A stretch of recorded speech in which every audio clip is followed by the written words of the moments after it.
Registry Matters is an independent production.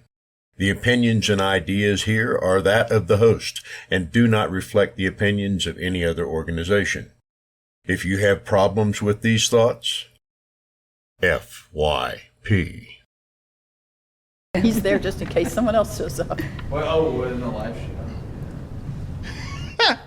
All right, recording live from FYP Studios in North Carolina. I'm confused. This is episode 230, 229. I've lost track. 230 of Registry Matters. We are at the NARSOL conference, and unfortunately, Larry couldn't be with us for a whole multitude of reasons. One of which is he's kind of scared of a big aluminum tube in this thing called COVID. You know. And but I have an esteemed panel here. I've assembled the premier ladies in the movement, and so I'm joined by Brenda Jones, and also Kristen Russell and Emily Horowitz. I've been trying to get you on this for 3 years, Emily, and you have said, "Oh, I'll do it." I wanted to have like a book or some reason to be on it, not just to like talk. And it's not even done yet. It's not done. When is it coming out? January 2023. Excellent. So 6-ish months away, and the title is? From Rage to Reason: Why We Need Sex Crime Laws Based on Facts, Not Fear. Facts, not fear. All right, so we will come back to that here in a minute. And Kristen Russell, you did a presentation. You've done two, I believe. Mm-hmm. You did a small workshop, which was cool. You had like interactive slides going on where people were interacting and voting and stuff like that. Tell me real quick, if you would, what was that presentation about? What was the goal of you having the audience answer poll questions? Well, I got them involved to see what their perceptions are of offense rates and recidivism rates, to see how they compare to reality, but also to show them the comparison to what the public thinks and what judicial officers think as well. And is there a summary to, because you said in it that the rates of offensives by minors is declining over the last 20 or 30 years. I forgot the number. What is the perception, that they're increasing? Yeah, the perception tends to be that they're increasing or have remained the same, and people tend to really overestimate the numbers in general. Very good. And Brenda, thank you. You've been here a dozen times probably? Not here. Not on the podcast. You've been on the podcast probably a dozen times. Not that many. I've been here a few times. I'm on your Discord a lot. You are there. You hang out, and you probably keep everybody in check. You're kind of like mom, kind of, sort of? I have been known to come onto Discord, and they go, all right, everybody, we got to clean it up now. Right. Yeah. How do you think the conference has gone?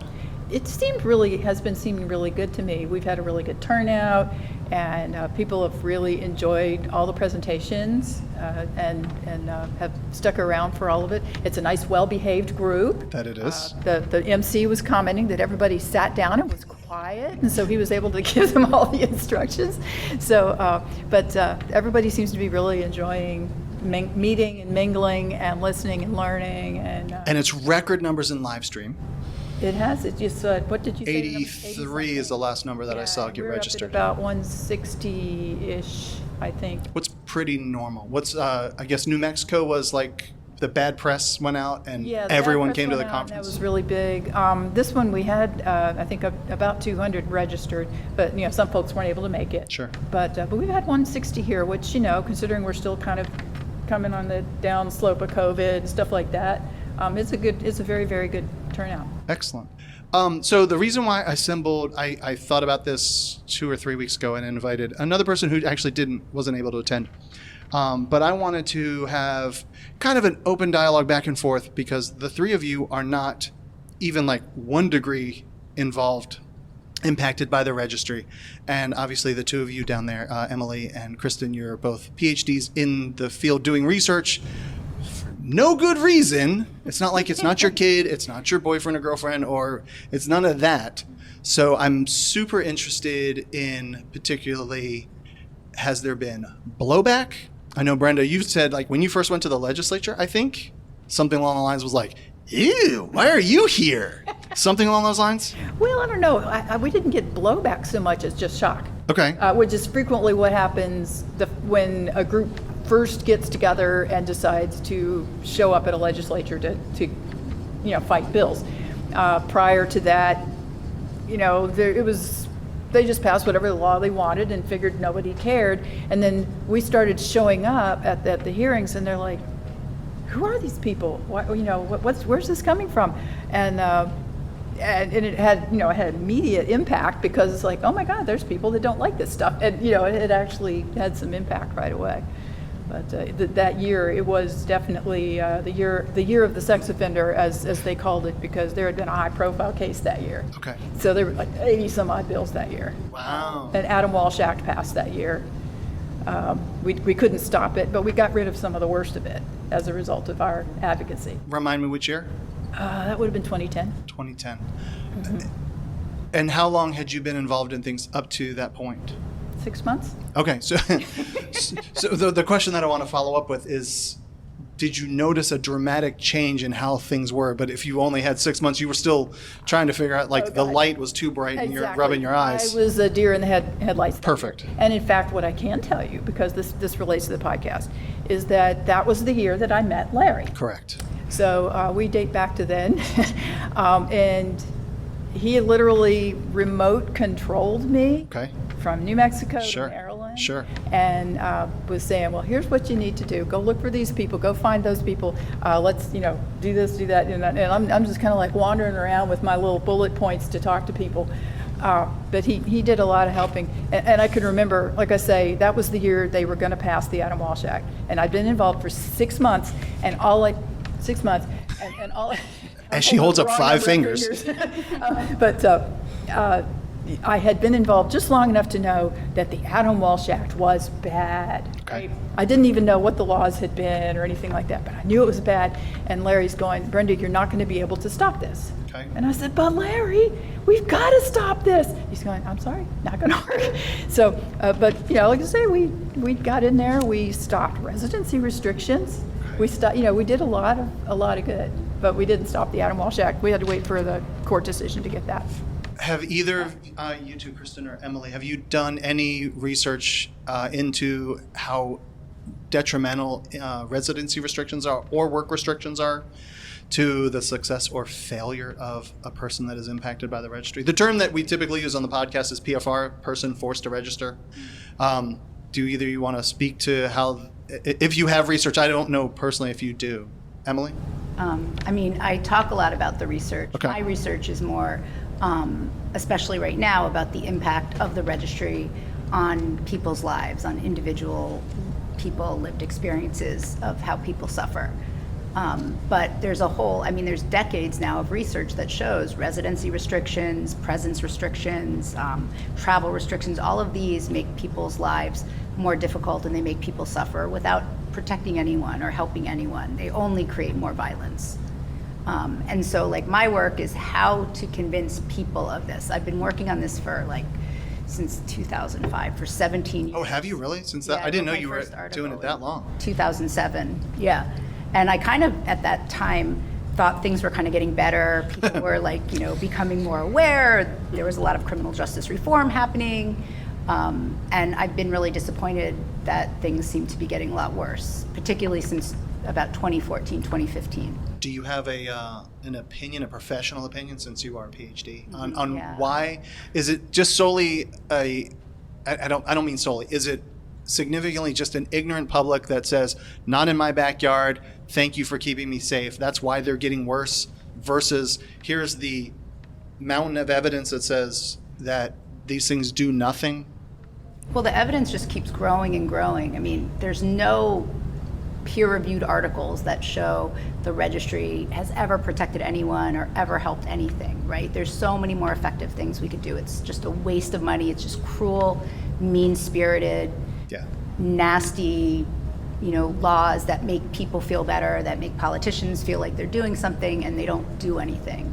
But I think the struggle is there's all this research. We don't have to do any more research. They were never started because of research. They were started because of fear and hysteria and anger. And it was they're motivated by good things, right? Everybody loves children. You want to protect children. That's Sure. not a question, right? Nobody is in favor of sexual violence. But these are so misguided. But the struggle is trying to get people to see that and to see the human beings that are hurt and destroyed by these laws. Absolutely.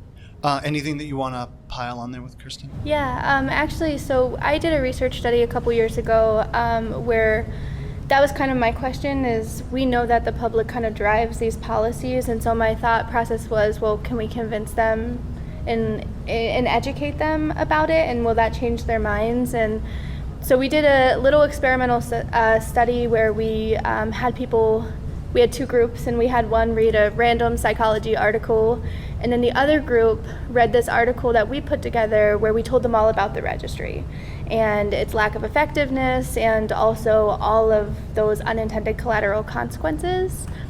And then we tested what their attitudes were afterwards, and what we found is there really wasn't a big difference. Okay.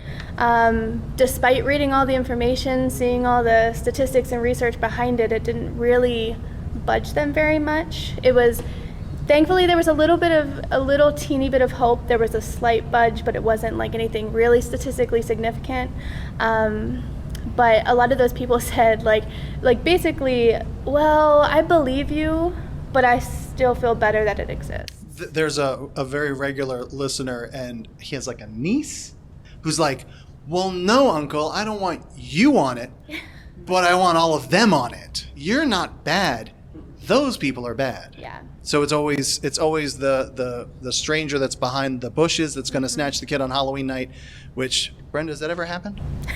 I think not. Okay, just checking. Never. Just checking. Never. So it's funny to me that we have paperwork and study and study and all of this that says this does nothing, but our electoral process, the election process, that it's about getting some votes in and the politician can win a whole lot of easy, low-picking fruit kind of stuff to then we're going to go pick on this group of people. So, we live in this post-fact world too. And I'm just baffled as far as an idea of how do we then sway the public at all unless we can get into the legislature before something happens and derail it before it actually becomes a law. So then the politician doesn't have to answer to the public for it necessarily. I mean, because if the bill doesn't make it over from the Senate to the House, well, then it just didn't make it and nobody had to really vote and call themselves out on it. But so we're just stuck in that kind of space. And I'm not saying that your research is not worth it, because it's certainly incredibly valuable. But if it doesn't help, I don't know, Brenda, does the research, does that end up in the legislature to be used as evidence in any capacity to say, this is dumb? I can speak to my experience, and when we go and testify on any piece of legislation, we will focus, of course, on whatever specific bill is targeting. We did have a residency restriction bill that came through last year as an example. But you don't have that now. Oh, no, it's a bill. Okay, yeah. Right. So, no, we have no residency restrictions in Maryland. But there's been a lawmaker that's just determined and has tried a couple times. So, we put together our bullet points. Here's why it doesn't work. And for every bullet point, we will refer to some article. Okay. It'll just be a link. Right? Sure. Because no lawmaker is going to sit there, but we've got the links there. Of course. Right? So if their aides want to go look it up, they can go look it up. So we will use that, so we'll point out those things. They'll get up and testify. They got up and testified and said, well, they were saying that it causes homelessness, but we went and looked and there's less homelessness in the states. Listen to this now. Listen to this, ladies. Okay. There is less homelessness in the states where there is a residency restriction. How's that possible? Did you? No, listen. All he said was there is less homelessness in those states. Not people on the registry who are not allowed to live somewhere are more homeless. Right. Right? So it's like logical disconnect here. Okay. So I didn't go and verify their facts, but they claimed that they went and looked in whatever state it was that had a residency restriction, and look at this, there are fewer homeless people in that state. Like, what does that have to do with a residency restriction? Boom. So there were several of those. So so we had to point those out too. Logical fallacies, that's the word I was looking for. Yeah, sure. Yeah. And you moved down the path. Thank you for the segue. Oh, sure. I'm super big on trying to remove as many biases out of myself, and I know that I can't. I can never walk around as a woman. I just can't. I can't live that life, even if I want to. No, I don't. Just so I try as hard as I can to remove those, and I'm aware as much as I can.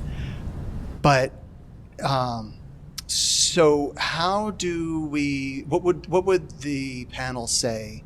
Do we run like New York Times articles, big full page ads, USA Today, run advertisements on television, trying to do anything of the sort? I've seen Kelsey Grammer do Marcy's Law stuff. That's gotta win hearts and minds against us, because Marcy's Law is not one of our favorite things. Not one of the favorite things.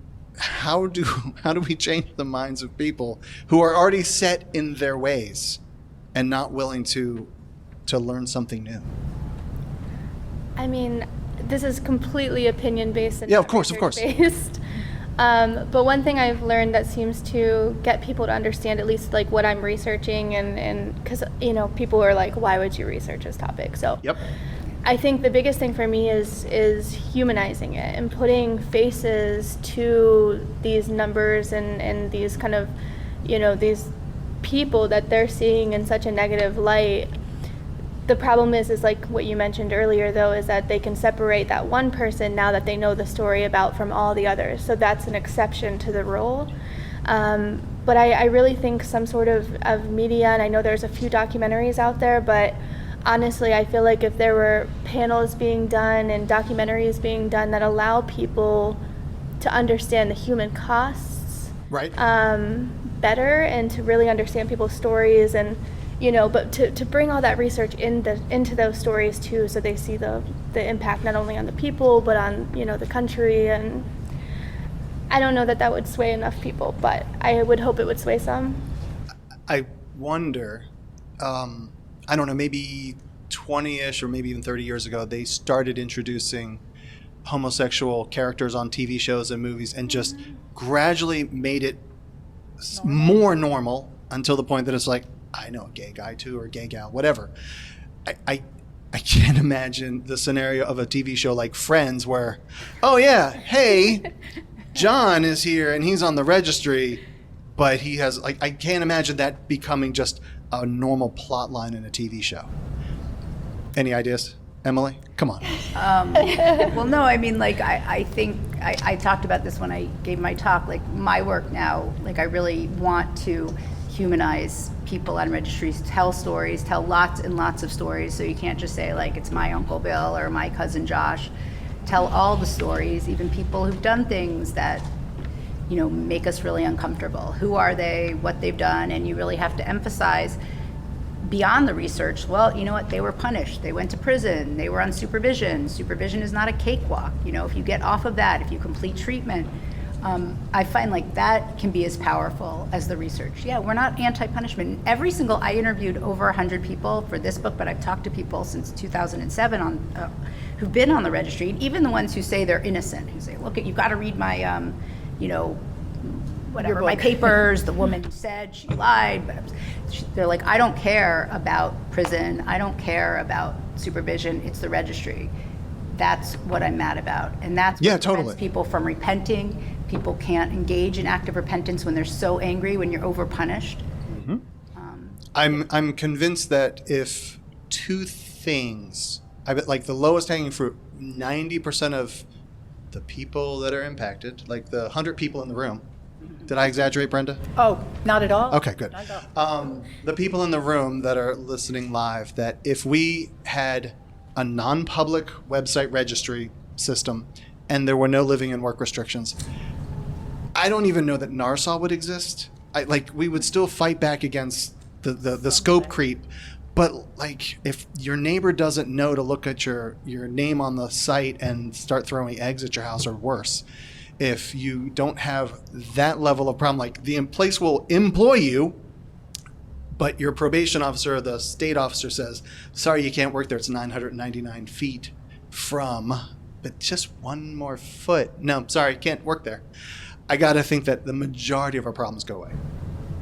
If you get rid of a public registry, residency restrictions, present restrictions, Yep. you'll get rid of some problems, but the problem with the law enforcement only registry is that work is such a huge problem, and background checks and the surveillance that happens, that's all going to be picked up by a law. You posted a question a couple weeks ago about if it's a civil regulatory scheme, then why, when you are going to do a job interview and they do a criminal background check, does your civil regulatory scheme record populate for that employer to then evaluate? Like you're done, and now it's this civil regulatory scheme.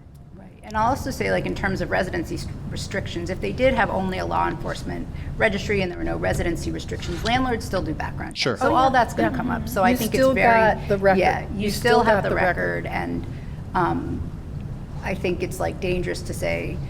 But yes, of course it would be better. It would be better. I'm not like, I think obviously it should be abolished, but I get that that's not going to happen right away, and anything that makes it better is really good. And I mean, the whole public registry is like a fucking nightmare. Yeah, I So agree. it's just the stupidest thing in the world. Yeah, yeah. But Mike then added, but the record has an end date. So, like, say it. How do you mean that? The registry doesn't have an end date. It keeps going and going. So after your criminal conviction is over with, you have a final date there. Registries just keep going on and on. But you do have a felony forever. Forever. You don't ever unfelony. But some places only look back at checks 7 for years. 7 Oh, years. for Yeah. background Yeah. checks. Oh, but the registry will then continue on indefinitely, more or less? Yeah. And it's a civil regulatory scheme. Right. And I'm with you, and I don't really have a whole lot of, I haven't put much brain power into that other than to go, well, that's garbage also. Yeah. Well, it even comes up on credit checks, right? So people go to buy a Sometimes. car. Yeah. And in the rental property that I have, when I've done background checks, like that is a bullet section that comes up after they give me their credit. They tell me how much what their average bank balance stuff is, and then poof, are they on the registry. So I also am a huge fan of CBT, cognitive behavioral therapy, and I'll just tell you a quick little story that I'm a big fan of a podcast called Freakonomics, and they had done an episode that says, why do we make sex offenders pay and pay and pay and pay? It's June of 2015 or 16 is when that episode came out. And so then they had another episode that I learned about immediately after my treatment session that we covered CBT, cognitive behavioral therapy. And so we go through the treatment class, and he starts talking about, so basically you like ask a question of the universe and you list some possible answers. And I was like, that's genius. And then I get in my car, and the next episode that queues up on my podcast player is how we can reduce crime on pennies on the dollar, or whatever it was. And it was about CBT. And I'm a huge, huge fan of this idea that can we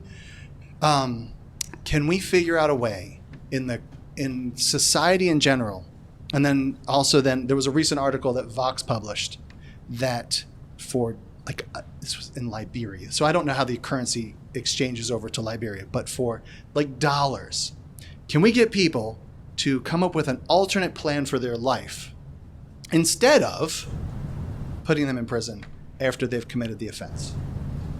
And I think the problem becomes that you're asking someone who may offend to come up with an alternate plan of their life, as opposed to something that, okay, you've now committed the offense, whatever that is.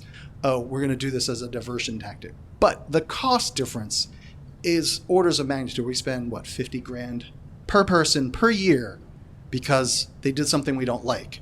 And we could perhaps educate them previously to the offense for dollars, but no one would embrace this operation as a way to do criminal justice because it's a business, perhaps. It's scary. Because we're making is it scary because we're going to dismantle the jobs of officers and law enforcement and registry officers? You could follow the money, I would say, and people would lose their jobs, but there's also just oh my God, they're not going to be behind bars and they could go ahead and do a thing. And how do you know it's going to work, right? So, there's just that public element as Right. well, right? So, but these ladies can probably address that better than me. But, I suspect that an argument against that would be the lack of mental health resources we already have in this country. Without a doubt. yeah. Without a So doubt. I feel like they would just turn around, and that would be the argument against it, is that we don't have enough people to provide the resources. We don't have enough resources available, but we do have a lot of prisons. We do. And I mean, I guess it's something you can see. You can measure prison. But I don't know that, I mean, you could compare the United States to another country and look at our incarceration rates, recidivism rates. Are Europeans inherently less crime-oriented than the United States? Do we just prosecute more? Do we just incarcerate longer and shittier? Yep. Like so the United States is just more inhumane from the prison side, the whole criminal justice system in general. Yeah, I mean, it's more punitive than rehabilitative, but also, like, I feel like there's that mentality that drives a lot of our policies, right? Like, that we were talking about, those misperceptions, and I think there's that idea of I'd rather, lock them up and throw away the key as opposed to having them in my community and getting treatment, because I don't feel safer if they're in my community getting treatment. I do feel safer if they're locked up. I feel like that's a public attitude that has to be addressed, because it's not just the public that has that attitude, right? Like, from the research we're doing, we see people in mental health, people in criminal justice, like, have a lot of those perceptions as well. So, But there's even a huge disconnect that a lot of us have experienced. We go down to the registry office and we say, "Hi, I'm here," and they're like, "This is so stupid. You're not the guy we should be watching. Like, why do we waste these resources? I know, go talk to your legislature." But like, is that officer then going to vote against the registry and now they're out of a job? I'm inclined to think that they're not going to vote against their They're not going to self-interest. go down to their legislator, I can guarantee you. Exactly. I'm trying to figure out how we can impact this Yeah. collectively, and I know that's why we're here at a conference like this, to inspire, to educate, and all that stuff. Well, Andy, if I could, I Please. will add, we're talking about humanizing, we're talking about stories, and one of the projects that NARSOL has launched, several years ago, we launched a site called Humans on the Registry, which is supposed to be kind of like Lies of New York. Okay. But it's just stories of people on the registry. We expanded that a little over a year ago now, and we're trying to do videos. Sure. And so the people are telling just a little piece of their story, and we try to make a point in those stories. We try to follow the model where we focus on them as human beings and a positive image of them. So it's like we don't spend 10 or 15 minutes of a YouTube video going, "Oh, woe is me, my life is horrible," because ain't nobody going to give a crap. So we focus on, I'm a dad, and I'm an entrepreneur. You might start by saying, I had an offense 20 years ago, and I've rebuilt my life, and now I'm selling books, or whatever it is. But they focus on the stuff they're proud of, and that has meaning as an ordinary human being, right? And so then, they might mention a bit of the hardships, but first, hopefully they come across as your Uncle Harry, or the guy next door, or other people that that are not scary. And we've been trying to do those. People have to volunteer, and they have to actually go on the camera for that.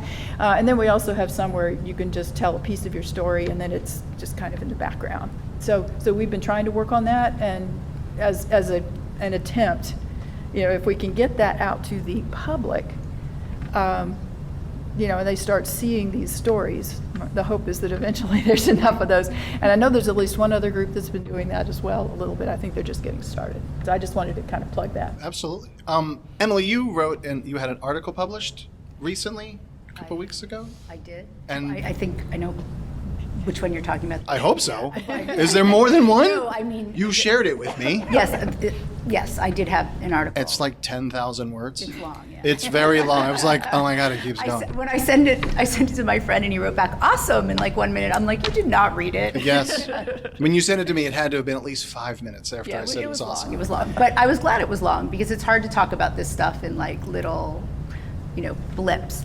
But again, even in that article, though, there's links and sightings all over the place. Like, you make a statement, and it's like, here to take you over here to where there is something supporting what you're saying. It's not just Emily saying the thing. Emily's a scholar. I'm aware of that. A tenured professor even. I am a tenured professor. It's very impressive. That is very impressive. Yes. That's why I'm like so excited you'd be here. Tell me about the article. Oh, well, no, but what is interesting, what I'm happy about is the article was not published it was published in a magazine called Inquest, and their subtitle is a Decarceral Brainstorm. And it's an article, it's a publication that's published by, I think, some institute at Harvard Law School that is looking at decarceral solutions, like dismantling the carceral state. It's looking at all different issues. So there was an article before mine by Lee Goodmark about how domestic violence policy doesn't prevent domestic violence. And by locking up men for domestic violence, you're just perpetrating more violence. You're preventing repentance because you're, slamming these guys so harshly, so over the top, destroying their lives. You're not fixing the problem of violence, and the women who are affected are not being helped, and you're creating more violence. You're not doing anything to stop it. And she's like a leader who's worked on domestic violence for decades and decades, and she's saying these laws don't work. So I was very happy to be in that publication because I want to bring people who are convicted of sex offenses, into that conversation, to say, like, these are also a population that are being over-punished. Is there an alternative to that scenario, though? Yeah, I think I think some groups that you should have on your podcast are people who are doing like restorative justice for sex offenses, particularly in like communities of color, where they see like men of color are being, given these incredibly harsh sentences for domestic violence or for sex offenses, and the women in those communities just see it as like another more evidence of mass incarceration and just us being drunk on punishment, and the same people are being overpunished, and you're not creating any healing or any repentance or any justice, right? It's just vengeance. And we're just drunk on punishment. It's like Old Testament vengeance, kind of. Yeah. Describe from your point of view what restorative justice would do.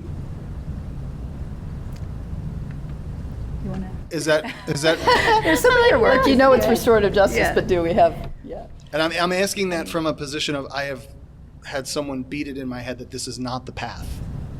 So I'm asking to have Well, I would academics just say, tell me like, why not. I don't mean just like restorative justice circles where you have the victim and the perpetrator Okay. come to terms. I know there's like a lot of debate about that in terms of sexual violence, but restorative justice in the sense that over punishing somebody and putting them in the criminal legal system, subjecting them to prison, subjecting them to parole, to GPS, to polygraphs, to all of this oppressive, horrible stuff doesn't lead to healing. And there's no evidence that it helps victims or prevents more violence going forward. So by restorative justice, I just mean justice, fair punishment that doesn't destroy lives, and where people who are hurt they don't benefit from this, right?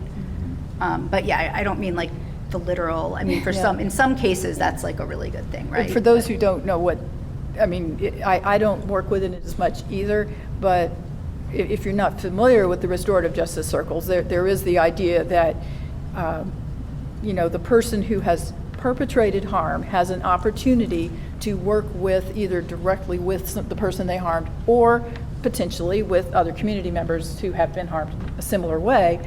They have an opportunity to be confronted a bit and to offer an apology and to work something out like you would normally do if you've harmed somebody or somebody's, and to have that opportunity for dialogue. It doesn't work for everybody. Some people aren't sorry, or other people are too pissed off, and so it doesn't always work. But in a situation where they do, then there is that opportunity then to move beyond the hurt to some healing, like you said, and then in the better circles, part of it is also coming up with, among that group, that community, what will the consequences be? If you've had kids, sometimes you're like, we don't punish around here. We come up with consequences that match the whatever the issue is, right? And so it's a case of let's get the consequence to match what's going on, and if everybody agrees with it, it's very, very successful. And there have been some states that have tried to move toward that, at least, again, I know people hate this, like, at least for some of the lower level offenses. Right. But they have included some of those lower level sexual offenses as well. So I hope maybe that at least clarifies a little what it could look like, but not again for everyone. Does that requires a change at the legislative level? It can. 'Cause- I think they do it at some other levels, because I think would it be similar to the kind of negotiation that can go on Like sometimes? mediation and- Yeah, the yeah. mediation that can go on sometimes, like prior to somebody filing before they file something against you, they have an opportunity to talk and work something out. So I think it can be done in advance. You end up in the scenario would come up where something along the lines of a statutory rape situation, somebody comes home and the kids are doing what they're not supposed to be doing. The DA finds out. No one can stop that train because now the DA is essentially bound by law to go prosecute. Potentially, yeah. So, but There this might be a this would be statutory situation. another way for them to, instead of prosecute to the fullest extent of the law, blah blah Right. blah. There They may have could that be an alternate alternative. path. Yeah. Which would the mandatory minimum people, the ones that are in favor of this, would not They like would this. fight that. They would fight it tooth and nail. Yeah. Emily, one thing that I've always wanted to talk to you about is, and we've talked about it, so just talk about it publicly, I suppose, is you had a debate with an amazing woman. And I'm just, it was so much fun. I don't want to call the person out. It doesn't matter, but you did. I've only had one debate. I didn't say it was going to be hard for people to find it. What was it, like 2016 or 17 or so? Yeah, right. So you got on stage with the Wicked Witch of the West. Marcy Hamilton. Okay, fine. You said it. I wasn't going to say it. Marcy Hamilton. She is some sort of one of the things that she said was like, they don't age out. Right. So no one committing a crime at the age of 20 they will not change the way that they think about their life when they're 50 or 60. Right. So all of us sitting here in this room, all of the ranges from, I don't know, who's the youngest? Like, Richard, you're probably the youngest. I was there. You were. Where? You were actually at the debate? Yeah. Oh, I did not know that. That's so nice. You stayed at my house and I didn't know? Oh, that's nice. I didn't know Thank you were for there. being there. It was a great historical moment. It was pretty awesome. I will say this, I don't like to speak publicly. I don't love debating. I have a lot of anxiety. But when I was preparing for the debate, I said to my friend, and he's a really smart lawyer, I said, all right, let's practice, let's debate. You take the side of the registry, and I'll be against the registry, and you be for the registry. And he said, Emily, there's no way you're going to lose because there's no argument for it. Okay. And there really isn't. That's why there's no argument for the registry except I hate these people. They're monsters. Let's just lock them up and throw away the key. There's no rational argument. It's not about justice or rationality. And I know you're not active on Twitter, but I bet you she has more Twitter followers than you because what she's saying is what you're saying is not popular, where she's, scratching that itch of touting them as monsters. And she is just a fearmonger, and you're speaking truth, but that's not accepted. Yeah. Right? Yeah, I mean, it's very hard to make an argument for it. I teach a class on sex offenses, and I tell my students, I'm not going to give you a bad grade if you write your final paper arguing in favor of the registry. Okay. But don't, say it's because there's evidence. Just say it makes me feel better. Sure. It makes makes me feel like I'm a good person. I hate these people. Don't make an argument because there are no articles. I know every single article. You're not going to find one, that I haven't seen, and they're, then they never do, but I don't think I've really convinced them. I think they're probably Well, Brenda, They just say I'll it lob to- this in your direction because Larry will say that public policy is not evidence-based. Something along those lines. That has nothing to do with the evidence of it. Because if we all drove 20 miles an hour down the highway, no one would die in car crashes. I mean, not nobody, but it would be much, much less. Yeah. So by us going 70, and obviously intersections are bad, left turns are really bad. If we could get rid of left turns and intersections, nobody would die in cars. But here we are back to, I would like to propose that these things go away because there's no evidence to support it, but our legislative process isn't based on evidence. Yeah, legislatures, again, you put the evidence in there, but your focus has to be on the things that the legislators care about, Okay. right?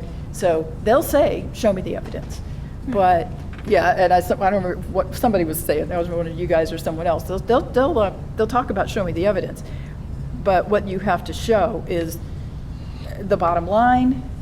Is this going to hurt your budget? Is it going to? Is it just generally bad public policy? Right? So you point out that we're spending all this money and it's not having any impact, or you can mention who it's going to harm. So you point out other things. You can drop a story in there. The stories make a difference, right? But you have to keep them short, so you usually don't have much time. So you point out reasoning, but you have to do it at their level, and their level is not going to be swayed by recidivism rates or that directly. So you have to bring it around to where they're at. I'll say this as well, that a lot of what goes on that's positive in the legislature, and I'm not speaking always just from my experience, because I'm nothing like Larry, I can tell you this, but he's pounded a lot of it into my head, as Andy probably knows. But a lot of what we're doing now in the legislature that does have an impact tends to be behind the scenes, right? Or even under the table. So you build a relationship with them. You find the ones that, at least behind closed doors, will say, "I'd like to support you, but," right? But and you build that rapport with them, and then you find a way to give them cover. So you find a way to get, to say, here's some questions you can ask when we're at a hearing. Okay. Right? You give it to them in the background. Okay. So you don't have to go out there and be the bad guy. You're not the pedophile lobby, and neither are they, but they can go out and ask pointy questions that make people go, maybe that's not such a big pill, right? So that's the kind of stuff you have to do to up the game and try to prevent at least bad laws. And use the R word, and I heard you use the R word, Kristen, in your talk yesterday, the recidivism word. I'm almost positive you used that. And what were you speaking about at that particular point? That the recidivism rate is... Recidivism rates in general are really low. But it's more than one. I believe you said something along those lines, that it's not zero. Right? Yeah. No, So that's where the families, the moms and so forth, they'll be like, yes, but it's not zero. It's not a non-threat at this point. So I still have to be concerned about it to some degree. Yeah. I had somebody that I called, this was early in my advocacy career. I called someone, and I was still enamored of those numbers at that point. And I used the, 3% or something. And they came back to me they said, look, are you telling me that I'm going to put my kid in a room full of 100 people and say that they're safe when 3 out of that 100 could do something to them? If I'm aiming a loaded gun with 100 bullets in it and say, don't worry, only 3 of them are going to fire, do you feel safe with that? And I went, got a point. Larry had already started on me at that point, but I hadn't fully absorbed it. So, that's why and he was, he was like, look, that's a failed argument. Just don't even try it on me. I accidentally came across the funniest quote from Dr. Oz, the guy running for the Senate in Pennsylvania, and I don't remember what show he was on, but I used it for our Who's That Speaker segment. And he said, well, I got to think that even if 3 or 4% of our kids are dying from COVID, we got to get them back in school. I think that's probably acceptable losses. Something along those lines. And I was like, oh my God, he just said 3 or 4%. How many kids are in school, are school aged? I'm guessing 1/3 of the population is student age. So that's 100 million under 18-year-olds. And you're going to tell me that 3% of them, it's acceptable loss? That's 3 million children a year. And I was like, no, we are not going to accept 3 million kids just dropping flies. Unbelievable. So there's the 3 or 4%. That's why I picked that quote out, because it was exactly right on top. Yeah. But if he was like, he's running for Senate, and he was able to say that, can you imagine somebody getting up and saying, no, 3 or 4% recidivism for sex offenders? Psh, that's okay. That guy would not get elected. Right? What do you think? Absolutely. I think one thing that was really interesting to me, because I've had the opportunity to talk to some legislators, typically on different topics, but I always try to bring this up as some of my work to kind of just gauge where they're at and whether or not they'd be open to having a conversation with me about it. I've had people literally tell me, re-election. Like that is, I'm not going to touch this topic. Nobody wants to be the face, the politician that got rid of something that makes everybody feel good and makes them feel safe. So they kind of always tell me, like, you got to start somewhere else because it's not here. And I think that's really frustrating because they're the ones that have the power to make the change. Which means you have to take into account where in their election cycle you're talking to them, whether that be like a sheriff, that be your legislators, anybody like that. You have to consider that as part of the calculation of asking them to pull some strings, whatever you're asking them to do, but that's part of the calculation. I think the points Brenda was making were really important, that you almost have to help give them the tools. Yep. You can get them to understand, but give them the tools to somehow, shut down these bills, or bring these things into the awareness of the other people that are, voting, without them being the one that's really championing. Ask the pointy questions, but they don't have to go out there and say, well, I think the registry is really a bad idea. Oh, God, you're dead. It's just like, you will not be elected. And so they can't afford that. And I've often said that if you've got somebody in your camp, you want to keep them in the office, right? So telling them, oh, you just need to be strong and go out there and make a case, you're saying go out there and commit political suicide. You don't have them there in a position of power to help you anymore. So you have to work with them where they are. So, yeah, exactly. I don't want to keep everybody here all night. We've been at this about 45 minutes. Does anybody in the audience have any questions from Emily Horowitz, professor, tenured professor at St. Francis College? You roll your eyes when I say that. roll my you were eyes. like, She's I'm making very faces at him. happily employed at St. Francis. I think you're awesome. It's fantastic. And Kristen Russell, thank you. You're also a PhD. Where did you go to school? I went to the University of Nevada, Reno. Ooh, Where are you cool. now? I'm currently at Prairie View A&M University as an assistant professor. Excellent. And Brenda, you are also a PhD? No. Okay. My husband does. Does that count? That does. Definitely it does. Any questions? I have a quick question. Yes, sir. Have you guys, the researchers, have you faced any backlash for researching this area? Absolutely. They're nodding their heads. Yeah, I know you have a lot of stories, so I'll keep mine short, but I've gotten pushback from colleagues for sure, and when I was going through my PhD program, I was told by faculty members not to pursue this if I wanted a career. You're still employed though, right? Thankfully. Okay. They don't, maybe they're not paying attention today, so we'll see. But no, they're actually very supportive of the work that I'm doing, and I found myself in a good place. But I was warned, that that's something I had to think about when I was doing my research. And, I was posting a lot on social media, and I'm pretty active in my opinions on this topic. And they took my phone number off of things because there were people calling me at one point and calling our office and talking to my boss one time. And I got a lot of nasty emails from people who just don't understand why I would use, my position to do this kind of work, and why would I be fighting for these individuals. And they say a lot of rude things, but sometimes I engage back if it seems like it's someone I could have a conversation with. But for the most part, I feel like I'm pushing the right buttons. So I'm still proud of everything I'm doing. So. Yeah. Emily, have you had any specific issues? I don't want to call you out if you don't want to say what it is. No, but I definitely feel like with colleagues too, especially post Me Too, post Title IX stuff. I wrote a book that came out in 2015, and it was okay, but since then it's gotten a lot worse. Just in subtle ways, people not being very friendly or not wanting. Are you recognized as you walk down the streets in New York on No, I mean people I work with. I know. I was being silly. We're talking colleagues. No, I know. I was being silly. Yeah, people that I work with, or even people that I know socially, somebody that I know in my neighborhood.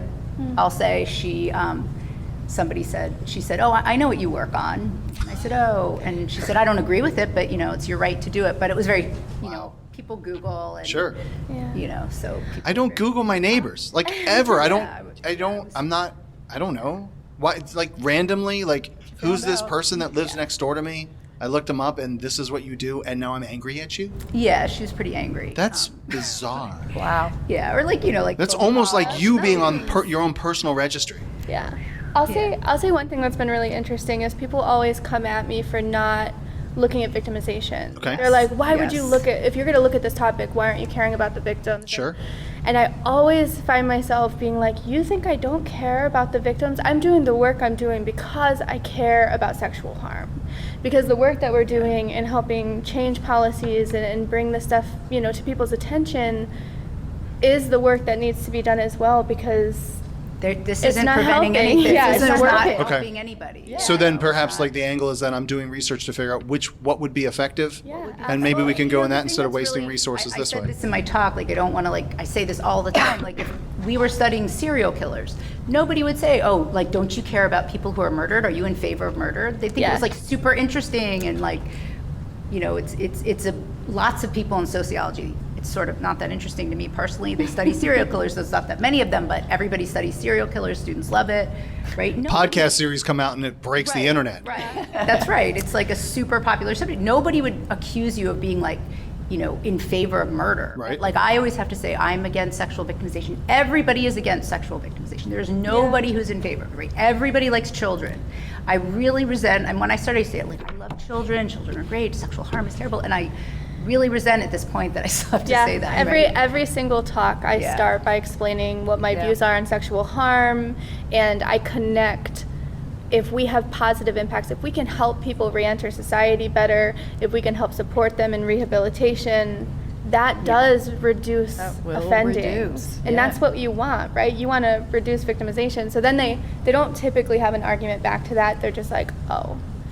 But Honestly, we're social scientists like Louis Kant, who's one of the most prominent sociologists in the world. Like he said, it's okay to study. We study things. Like you can study whatever you want. If you want to study perpetrators, that doesn't, why would you assume that means you don't care about victims? You know, Yeah. it's like the stupidest thing I've ever heard in my life. Exactly. I can tell you that I do not like insects. I would never study them because they're gross.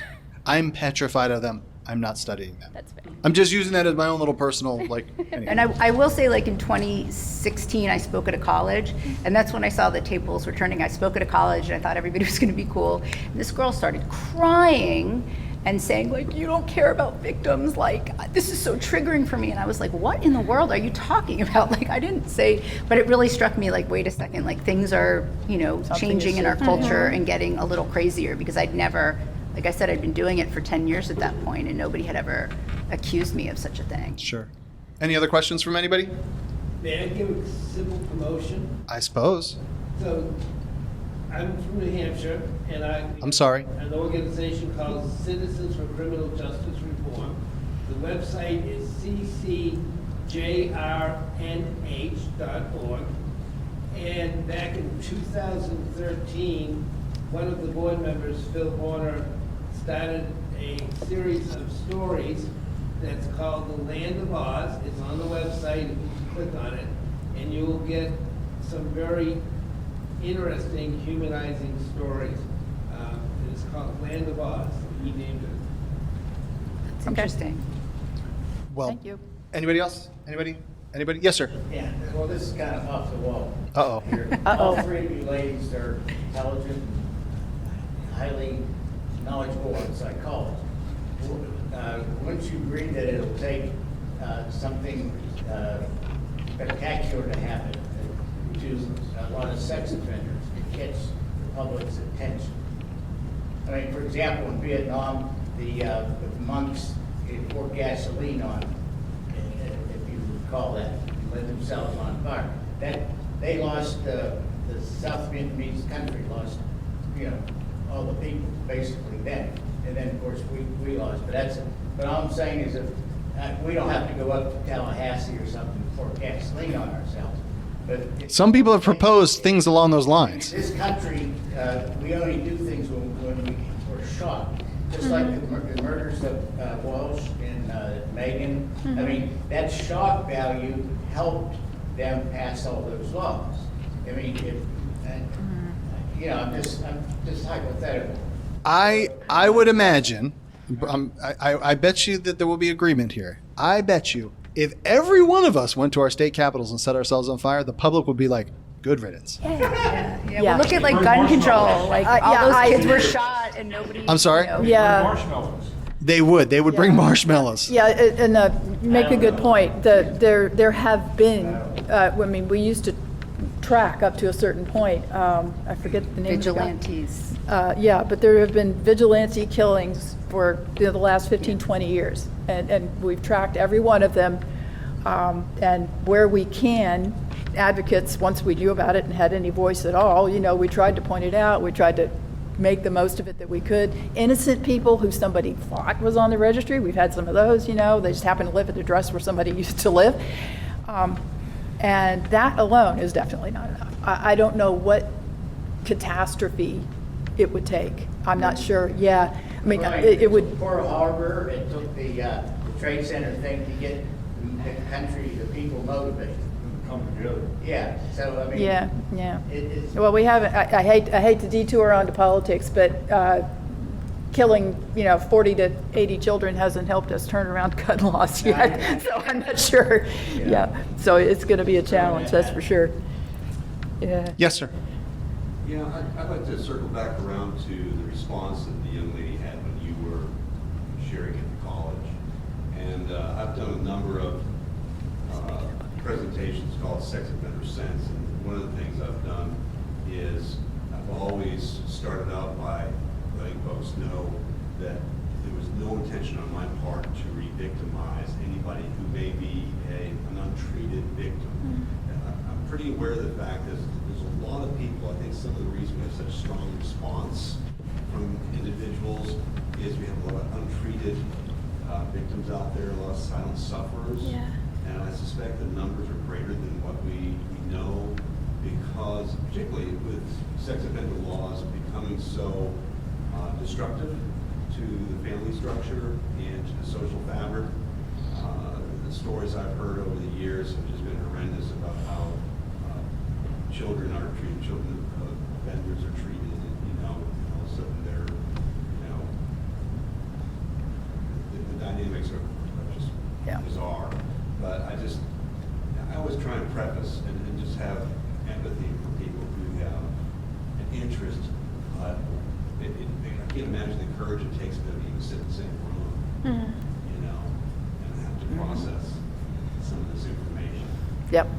So, That's good. Yeah. Anything else before we close it down? Anything?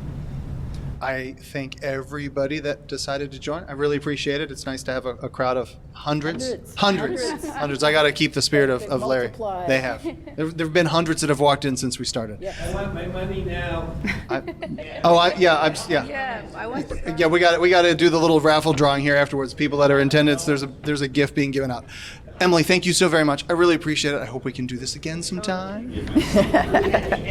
And Dr. Russell, thank you again. Thank you so very much. And Brenda, you're always welcome. And I really appreciate all the insight that you guys have provided. Thanks, everyone, so much.